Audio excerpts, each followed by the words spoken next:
we're talking about approximately 11.5K pre-screened candidates and 90 business locations. How did we come to that? We've built proprietary technology, so everything is built from the ground up. So this means it took a lot of time to implement, but we have 100% visibility and we control the degree of flexibility to specificity, if that makes sense. Because if you design something very, very specific that is very rigid, it's very hard to adapt to something else. We could clearly see the chemistry between us in the sense that Stavros was completing a part that I'm personally missing. Maybe I'm completing a part that Stavros is missing, the commercial aspect. So we thought that it would be a great team to partner up together and solve a problem that I have personally experienced after talking to most of the restaurateurs and many hoteliers in Cyprus and in Greece as well.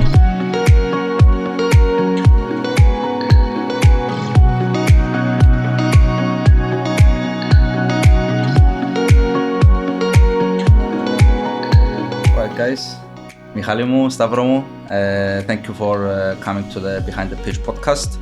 As you already know, this podcast is about exploring the persons behind the company that's fundraising with us, but also their story and who they are, and try to convey to investors what they can find behind the pitch on the campaign page, behind your website, and behind any research they can do online. So this is very a unique perspective into you and what you do. Okay, so to start off, I'm interested to learn more about your backgrounds individually. Take 1 or 2 minutes each, academic and professional backgrounds until you created Cleedee. Thank you, Vanessa, for the warm introduction. So we met with Michalis at university. I started with my first degree in engineering and mathematics. I did a double degree. I then moved into PhD, computational engineering, and a postdoc. I quickly found myself into the academic trajectory. But I then decided to switch into startup world.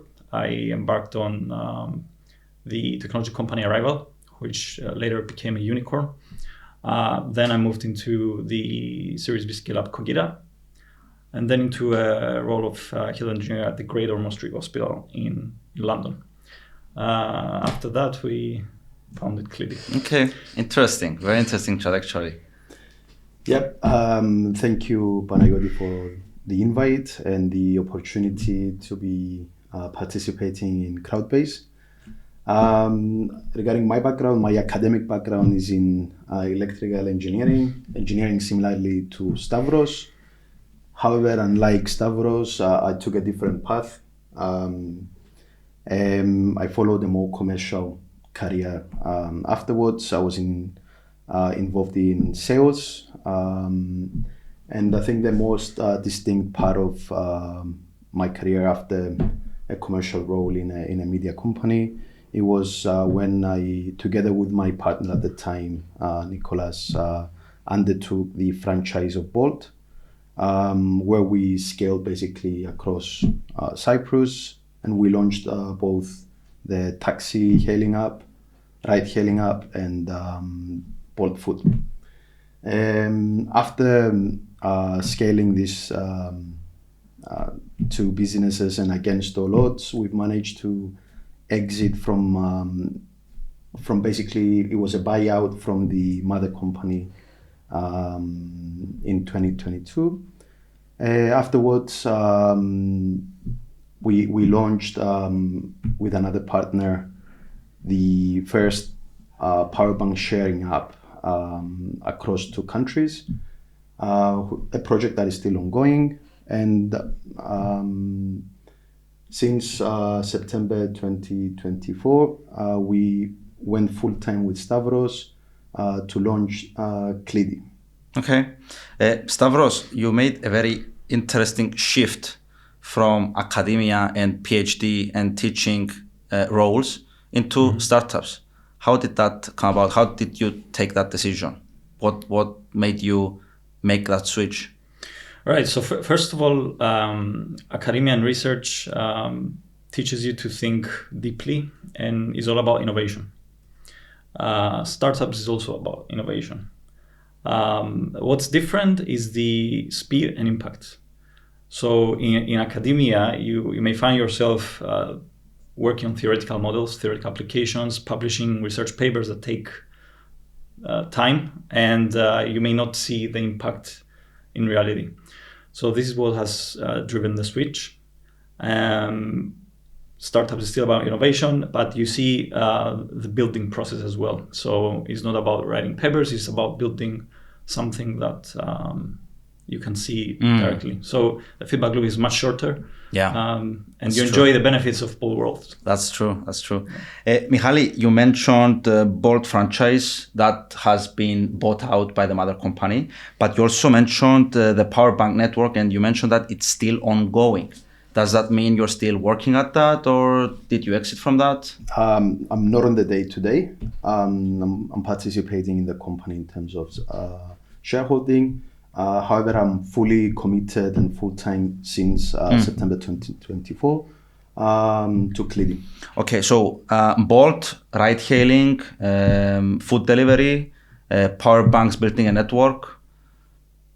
How did the change come from that into hiring and hospitality technology? Like, help me bridge that gap. I would say if we take it from start, from an engineering degree to go to sales, and from sales to go to a high tech project marketplace, a two-sided and a three-sided marketplace, and then to an infrastructure project like the power bank sharing, is something that obviously you do need some experience of the industry to understand and to know. However, getting deep into a project and working in a very fast-paced environment like Bolt, for example, is something that whether you want to or whether you can, you have to pull it off and manage to learn, discover, understand the problem, peel off each layer to see what actually am I solving, how I'm adding value. And with these pillars, I think, which are the fundamental for any startup, you can execute any project in any industry. Yeah. So lots of similarities between those roles, and lots of transferable skills as well that you can take.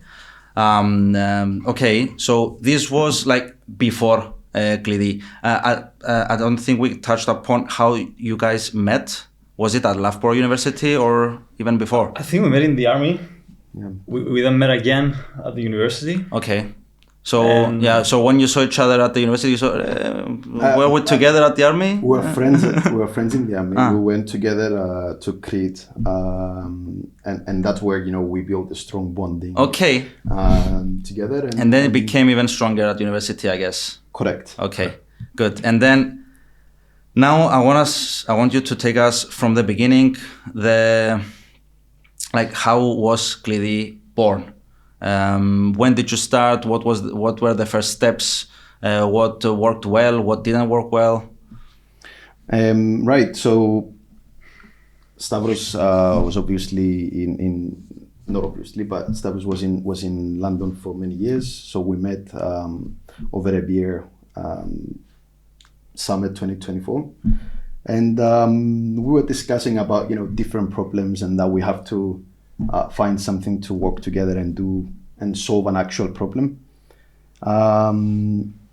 We could clearly see the chemistry between us in the sense that Stavros was completing a part that I'm personally missing. Maybe I'm completing a part that Stavros is missing, the commercial aspect. So we thought that it would be a great team to partner up together and solve a problem that I have personally experienced after talking to most of the restaurateurs and many hoteliers in Cyprus and in Greece as well. Why did you talk with these hoteliers? I mean, from the experience from Bolt Food mainly, and additionally with the power bank sharing network, We worked a lot with a lot of hotels, Okay. especially in Greece and Athens. So and you had a lot of Mykonos. contacts as Exactly. And the main issue I've always remembered discussing with hoteliers and restaurateurs is the staff issue. So when we met over the beer, we said, okay, I'm sure there is a problem. I'm sure there is lack of staff, but there should be a better way. And definitely we could pull it off. And that's obviously naively thinking that it will be an easy process. Every startup starts like that. To be honest, the ideation process, there are some indications that there's a gap, but it's very hard to extrapolate going forwards, trying to see the real problems, because the problem evolves over time. It transforms into something else. So looking backwards now, I would say it was a little bit of ambitious.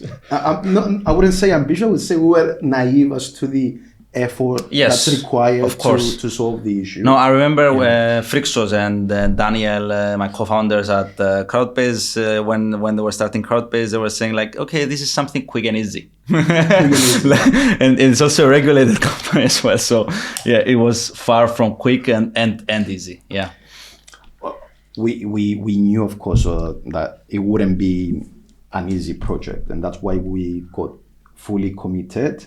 As to the approach, we thought it would be easy. I mean, there is no startup that, obviously you have the optimistic beginning where you're super hyped and that you will do well. But once you start looking deeper into the problem and how you're going to execute that, it's where you drop and you realize that, okay, that's much harder than I thought. So what were the first steps? So Stavros undertook the technology development, and what were you trying to build at first? So I'd probably say the hard elements were being hard to quantify and predict the hurdles that would emerge in the process. Now on the first steps, I would say we started working on an MVP. So try to identify areas where are the bottlenecks, or even build some infrastructure that would allow the platform to work.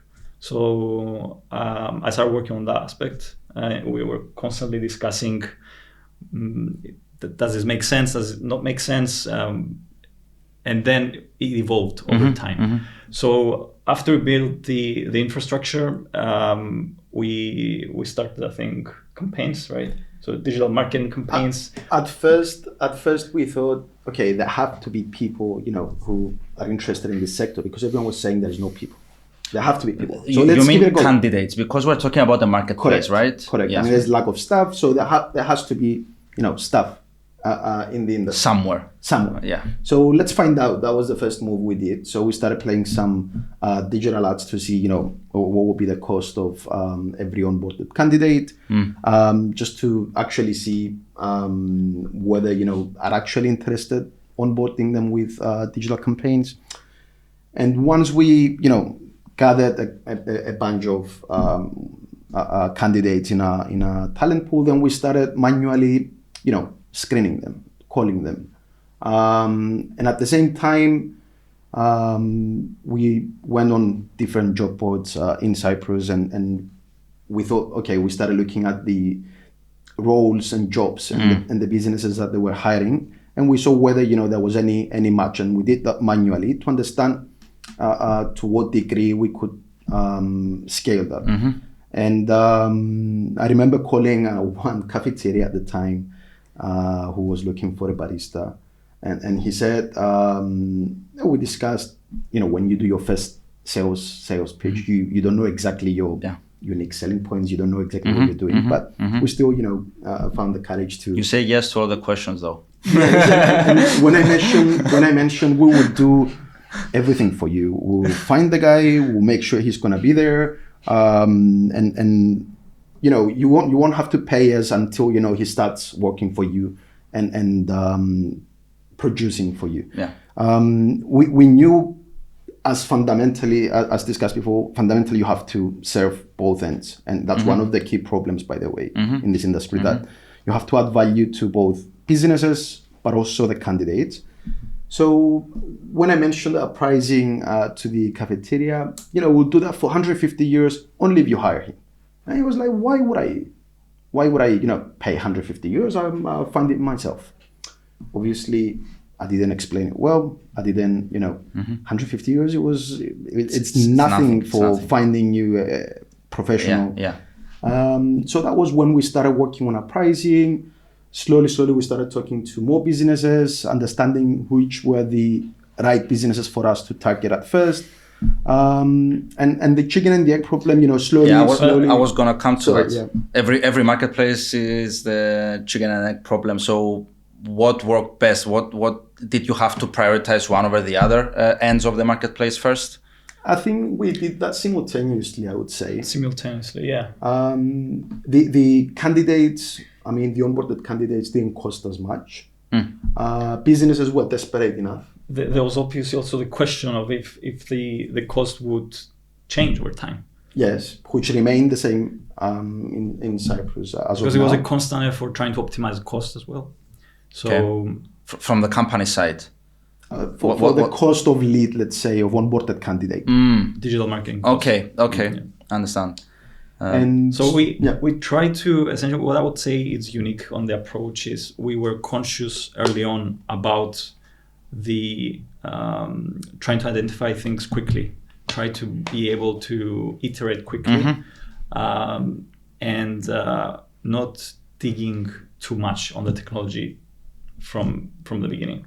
And that's from experience, because we've seen previous startups investing too much from the beginning. Nobody needs the product. It's a shiny product, but no one needs it. That's so true. On the other end, you want to somehow be able to automate the bottlenecks, but in order to identify those and prioritize those, you need to be sure that these are the bottlenecks.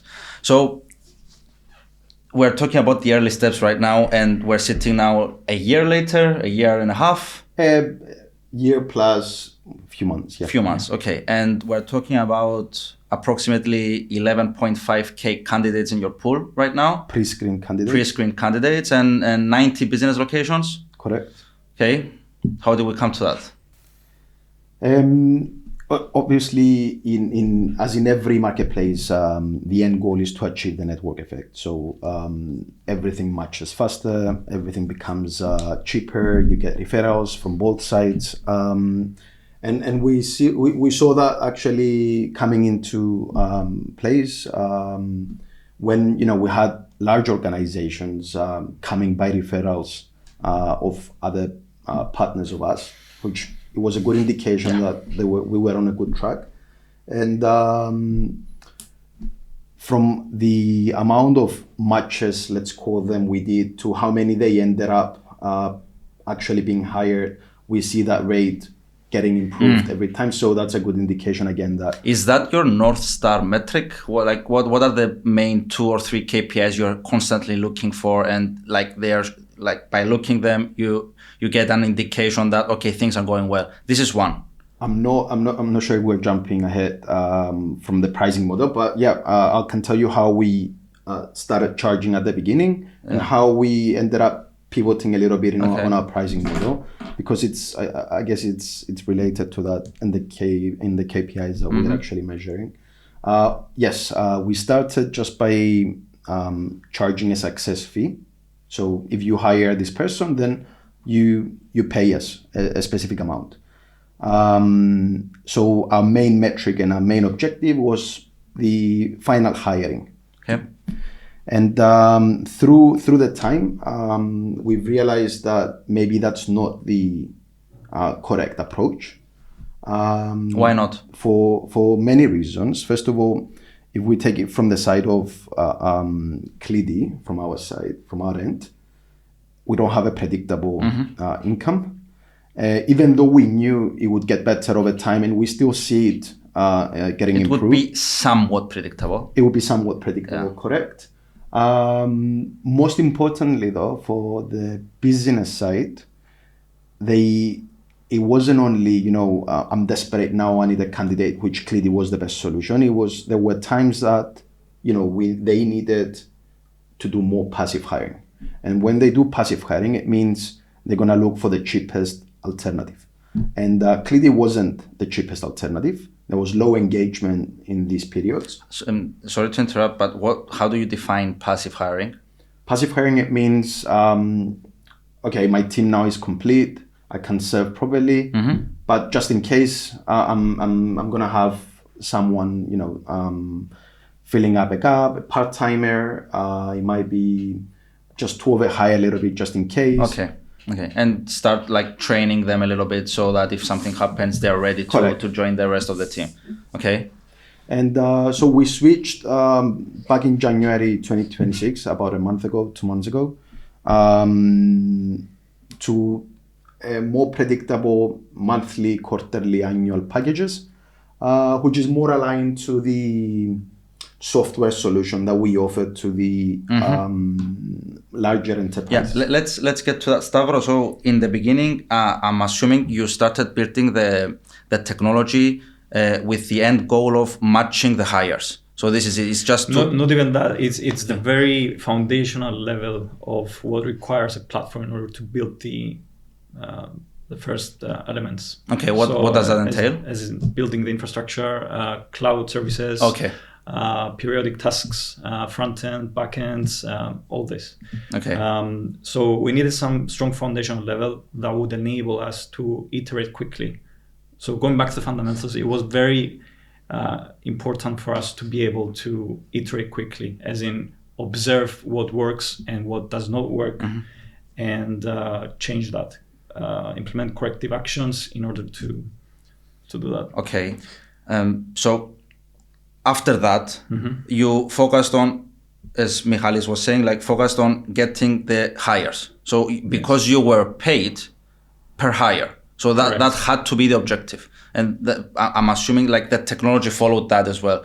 But over time, I'm guessing that now that's a subscription-based model. So it's not all about the specific hire. So I'm assuming you're helping the businesses in their day-to-day as well right now, managing their employees.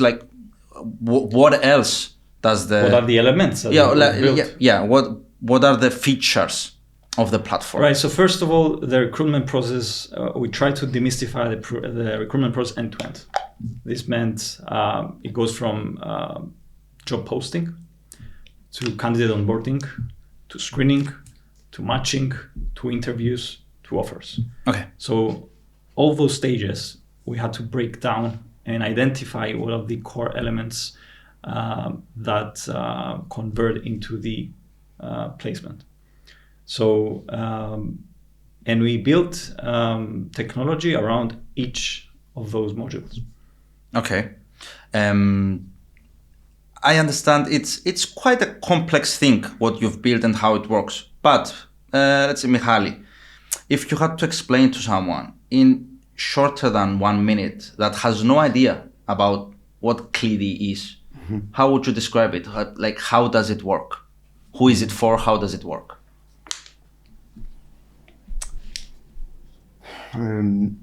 I would say Cleedee is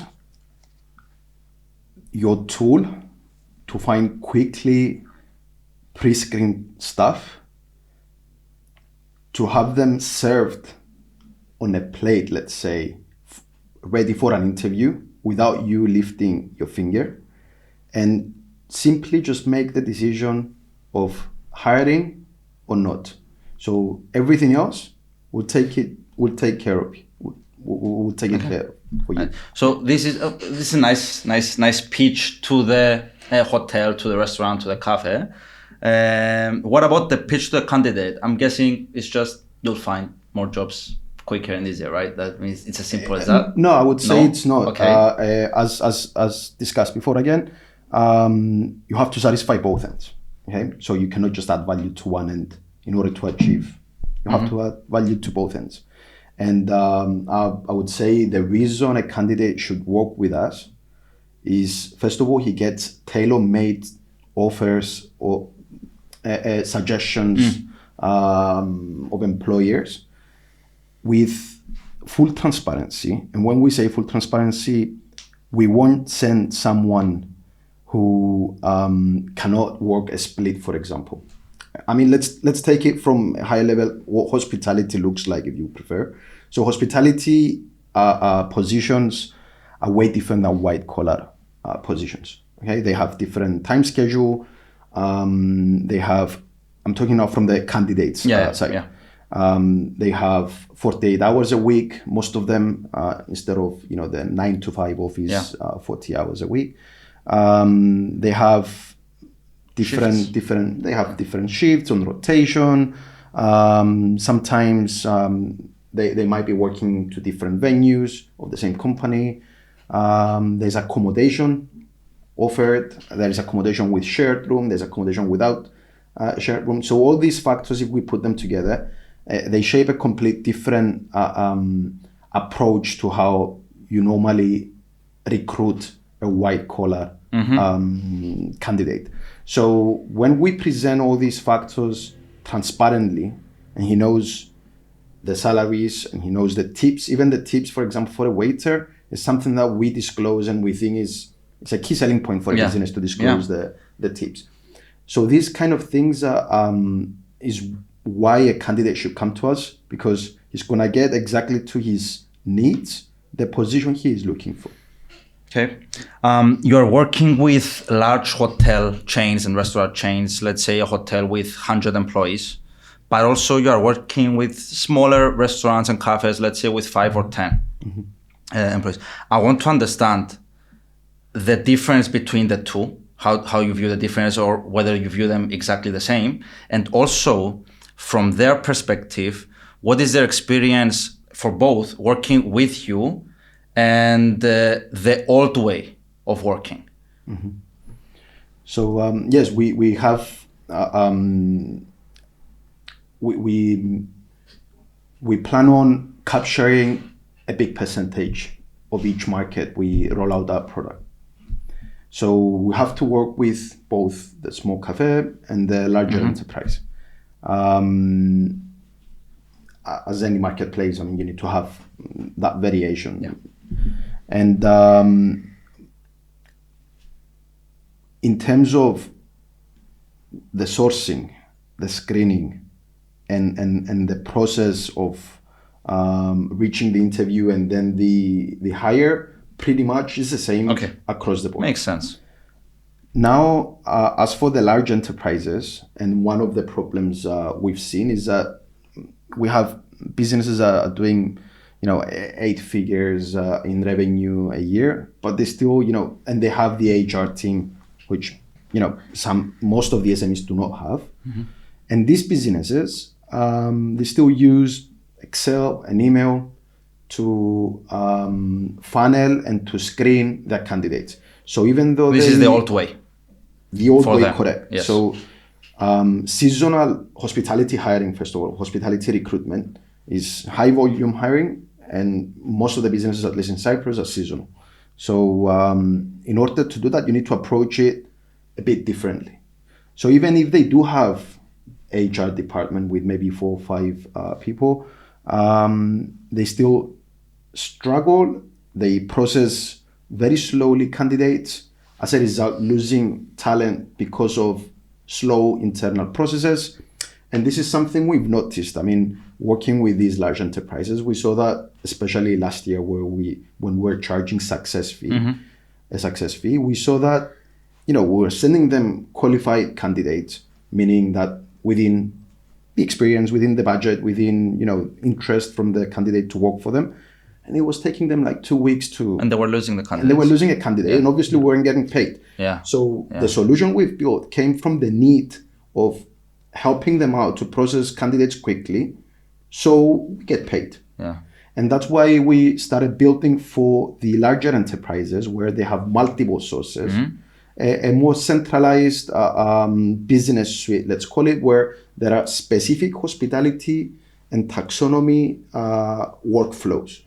So apart from the marketplace and the pre-screened candidates, we offer them the software as a service solution to help them out across the board.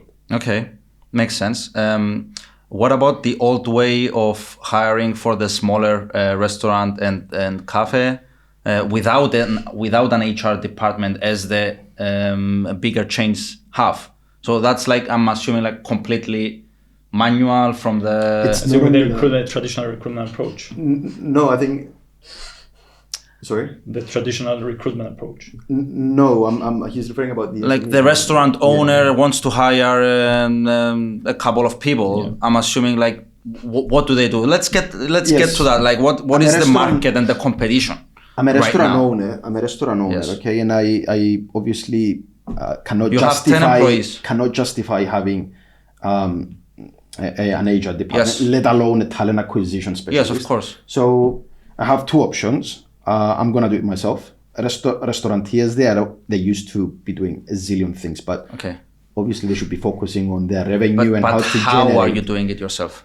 So they either appoint a restaurant manager or their own. They go out on their social media, advertising, we're looking for staff. They go to multiple job boards, for example, to find stuff. So they have a sourcing issue and not so much screening issue, because a small cafeteria won't get the same amount of CVs as a large enterprise. So Okay. for them is to find the sourcing and to have enough eligible candidates, and eligible meaning the visa qualified to be hired immediately because their need is immediately. Although there's some overlap, to be honest, because sourcing and screening are not mutually exclusive. As in, you can source better if you embed some form of screening in your sourcing mechanism. Mm-hmm. So understanding this, for instance, helped us to address both stages at the same time. You mentioned job boards. Is that Ergodotisi, for example? That's one example. There are a couple in Cyprus and abroad. No? So this is what like many businesses use to hire both blue collar and white collar workers, right? So what is different? How is Cleedee different when comparing it with a job board? Correct. What are the benefits and disadvantages? So when a candidate is looking for a job, he gets into a job board, let's say, and he sees we have to say that job boards, they have improved visibility, obviously, but a candidate gets in a job board, he finds 20, 30, 50 positions. Nobody will, sit down and read every single position. So they end up sending applications across all 30 positions. And as a result, the other end, the employer, receives a bunch of irrelevant, unqualified, or those particular hospitality differences we were talking about before are not taken into account, like the shifts and all that.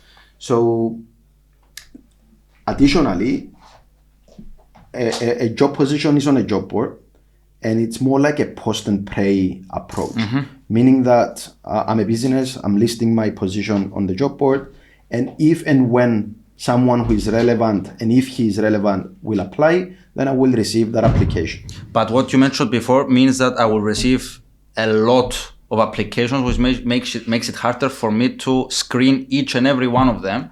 So even if like most of them are going to be irrelevant, most probably, then that means that I might lose like the diamond in the rough, right? Correct, because it's going to take you time to go over the 40 CVs out of the 50 that you discard in order to find those 10 that made, that you should proceed. So this is the job board. This is the job board. From my experience, I also use LinkedIn. We used LinkedIn to get candidates for Crowdbase as well, but also when looking for a job, everybody, I think, at least white collar, I don't know, blue collar, LinkedIn is not really a competitor, I guess, or is it for hospitality industry? For line staff and mid-level management, LinkedIn is not the tool, and it's not where you're going to find the candidates. Okay, so what else is there? Like, what is the market? What is the landscape? So the market is, you have the applicant tracking systems, a company that maybe many people know, as it has Greek origins, is Workable, which is basically a CRM with some rigid white collar automations. And those applicant tracking systems, they have the workflows for the recruitment process. However, they are missing what we discussed, those hospitality elements and specializations. And those platforms are connected with different job boards. So the post and pray problem is not really solved in this case. So they are on a layer above the job boards. The job boards is where they source their data from? These Correct. platforms? They're integrated with various job boards. Businesses handle everything through the applicant tracking system. Okay. And they are connected to via the APIs, job I guess, boards. with the job boards? Yeah, I suppose. But okay. The problem is that these are not solutions for the average restaurateur. These are solutions that require a significant amount of investment. Yes. From a business, and normally you see that to large organizations and enterprises. And as we know, hospitality in Mediterranean region at least is more fragmented. I mean, you have 90% of businesses owned by individual small restaurants. Okay. You are currently operating just in Cyprus, right? Like all 90 business locations are in Cyprus. You mentioned you're raising these funds to target also Austria and Greece. Why these two specific countries next? Right. Greece represents strong summer demand. Austria represents strong winter demand. Together, they create complementary seasonality.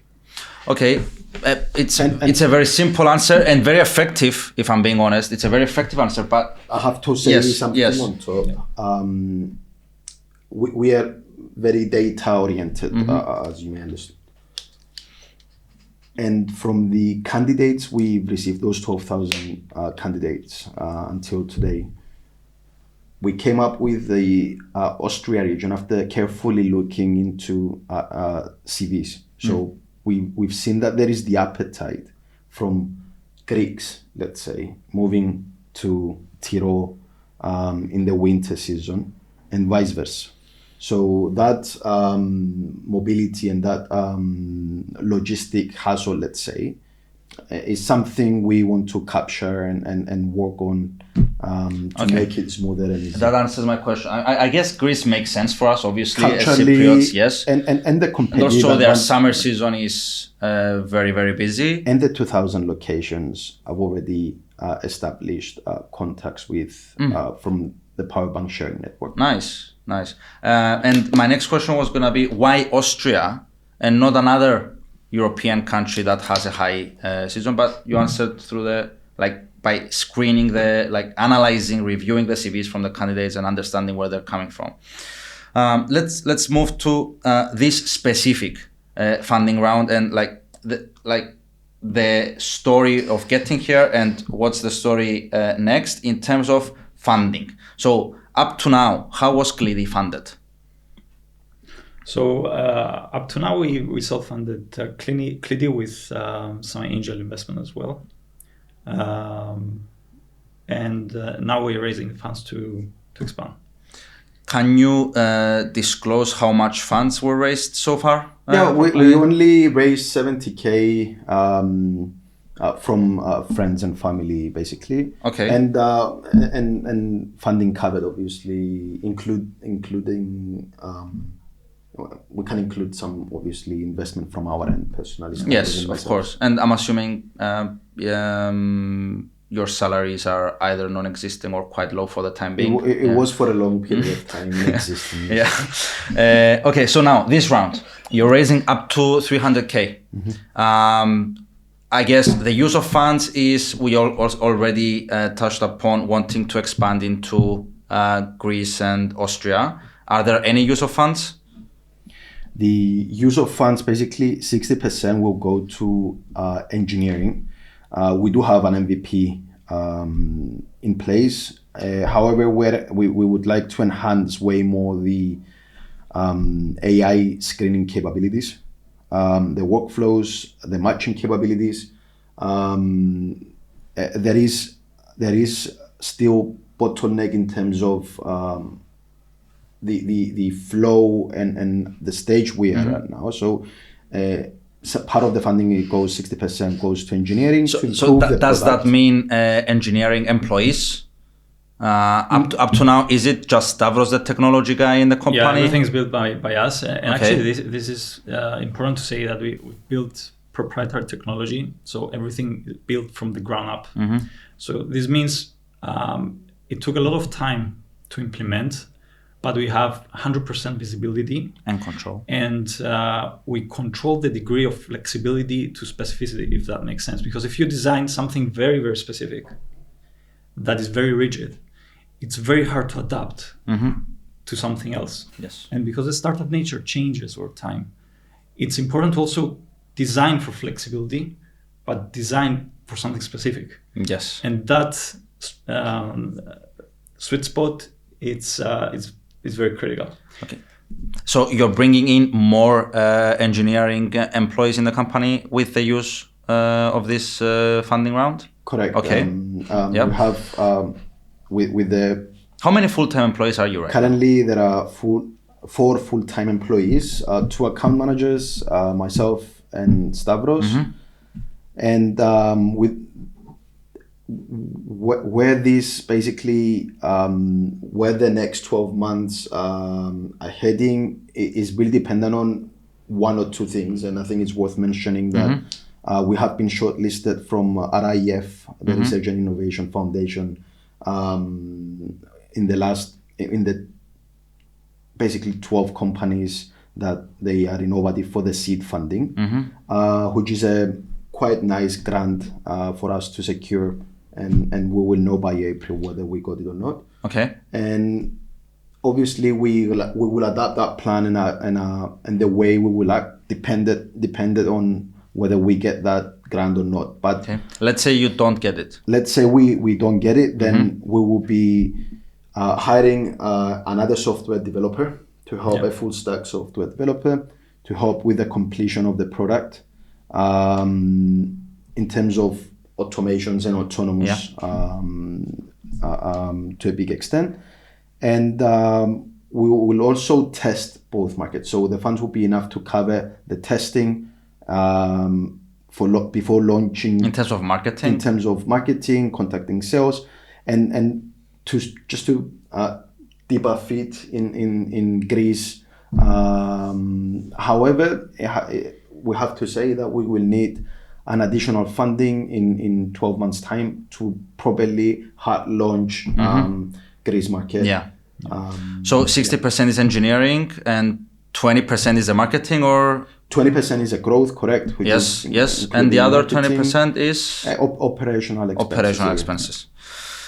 All right. So let's say I am an investor who is considering investing €1,000 into Cleedee. What are my realistic paths to a return? How do I make money? I believe we are designing and we are planning a startup, a company that definitely has in its mind profitability.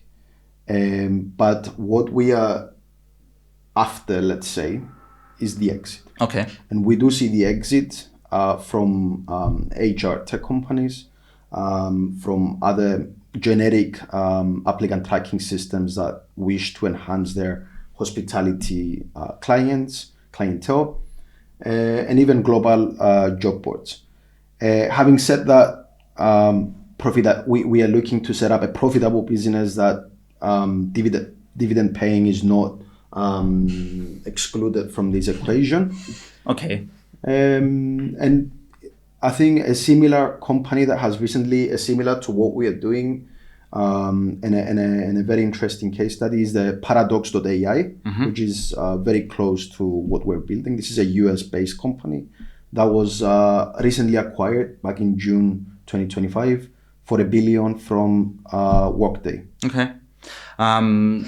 Between the potential acquirers like tech providers, HR tech companies, and general ATS systems and these companies, what category of these do you think is more realistic for an acquisition of Cleedee? And if you can mix geography into that conversation. I think it's very hard to predict now, even though we are designing a possible exit. It really has to do with what kind of integrations we will have, how many integrations we will have, and whether these integrations, let's say, when I'm discussing about integrations, I mean it might be with a payroll system, it might be with a hospitality ERP. So I think integrations will play a crucial factor into who could be the possible acquirer. Of course, the region is again another thing. For example, again, a similar company, Harry Jobs, is a US-based company that went into recently. It's been operating in London. We don't know if there is an appetite for other markets in Europe. So we're talking about building towards an exit. There are quite few exits from Cyprus startups, right? But you are one of them. So that makes me feel a little bit more comfortable in the fact that you are one of the success stories of exits in Cyprus. At the same time, Stavros has an amazing technology experience through academia, but also in fast scaling startups. That also makes me feel well. He's the genius of the equation. So it's the tech guy and the commercial guy. That's how I know both of you guys. So that those two things are making me feel more comfortable in that. Is there anything else that you think we haven't discussed today that makes this an investable startup and makes this a good investment opportunity, in your opinion, of course? You want to say first? You want to start first? I'd say the elements is the approach is different. So we didn't delve into implementing a shiny product. As I said before, it's more the manual approach first. Make sure we're solving a real problem that adds value to the customer. Identify the bottlenecks and implement a solid technology. I'd say these elements, and the team, of course, we have complementary skills. We've done this before, so we're confident that we are adding value here. Just to add on what Stavros said, that we understand what it means to build on a problem and add value. But other than that, on a personal level, to build a startup, I think you need to have the fundamentals right. But fundamentals is not just enough. You need to have the resilience to keep going, and even though there is uncertainty and there are big ups and downs, whether you keep on moving and whether you stay on track and you manage to see the light at the end of the tunnel, I think is what would define the success.